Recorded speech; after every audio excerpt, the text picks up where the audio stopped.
As the founder of Eyes on Me, being a man, I started working with men. And over time, we've seen the capacity of ministry grow to men, but we had this big gap with women. We knew there were women who wanted to be a part of the ministry and who wanted to grow with us, but we didn't have female leadership. And then we met Ty. So I was raised in Slidell, Louisiana, and my household growing up was very dysfunctional. My mom and dad divorced when I was 8.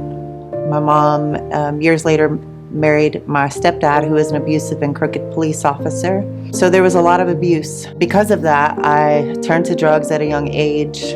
Because I wasn't receiving the love and companionship at home, I went out looking for it from guys, so I started sleeping around at a young age. And by the time I was in my 20s, I was incarcerated and found myself homeless on the streets of New Orleans.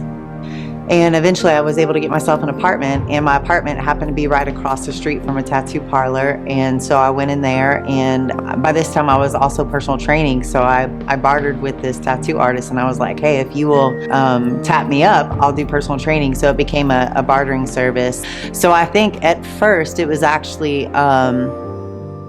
covering up who I used to be, right? But the more I started tattooing, the more I thought, like, okay, now I'm covering up who I used to be. So if I could just cover up who I used to be, nobody will recognize me for that person anymore. I had no intentions of moving to Houston. I was going to be moving to Waco, and the apartment that I was waiting on, they were building it. And so it was supposed to be ready in January of 2018. And so I started staying with some friends here in Houston. And during that time, God just started opening up these doors. Long story short, I ended up applying for it. I got approved, and I bought my first home in Lake Conroe. And so I truly believe that God planted me here for a reason. During that season, I was just happened to be scrolling on Instagram, and I had seen a picture of my youth pastor from Monroe, Louisiana, almost 20 years ago. And come to find out, him and his wife are senior pastors here at Hope City in Houston. And so I reached out to him on Instagram, and I said, I don't know if you remember me, but you were my youth pastor in Monroe, Louisiana. And he said, yeah, I remember you. I baptized you. And during that time, they had asked me to share my testimony live at each of the services.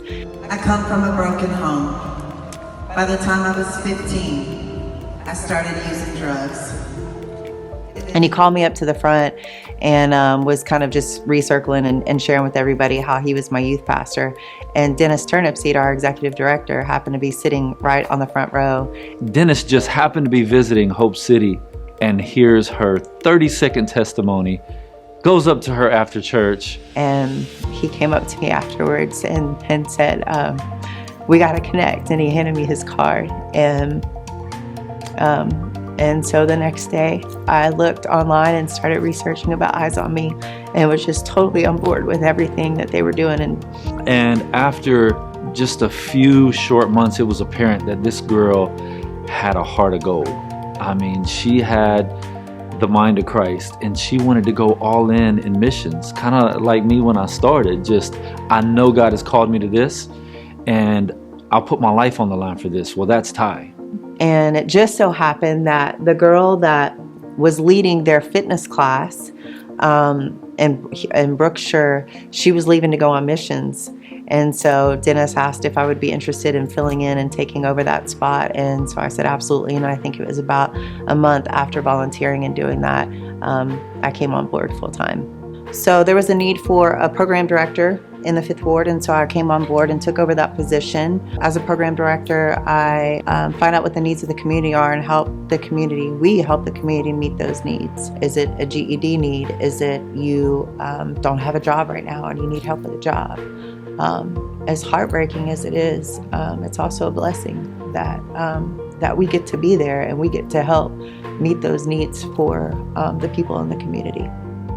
Through time, I'm also now have moved on site as a missionary in Greens Point. Ty is so convinced that God has called her to this, that she would leave her condo on the lake in Conroe and move in to a community where there's a lot of poverty, there's a lot of crime, But at the same time, she sees the people, she sees the hope, she sees the love, she sees the opportunity. Even having still my condo and going home, and like that's where I go home and do my laundry once or twice a week, you know. I can't wait to get back home to the thicket. I love being there, as crazy it is, it almost sounds. It's like I love just getting to be the hands and feet of Jesus 24/7. So that's why we're calling on women right now to plug into the ministry, because not only are there a vast array of opportunities, not only is there so much opportunity, but now we have the leadership to facilitate that.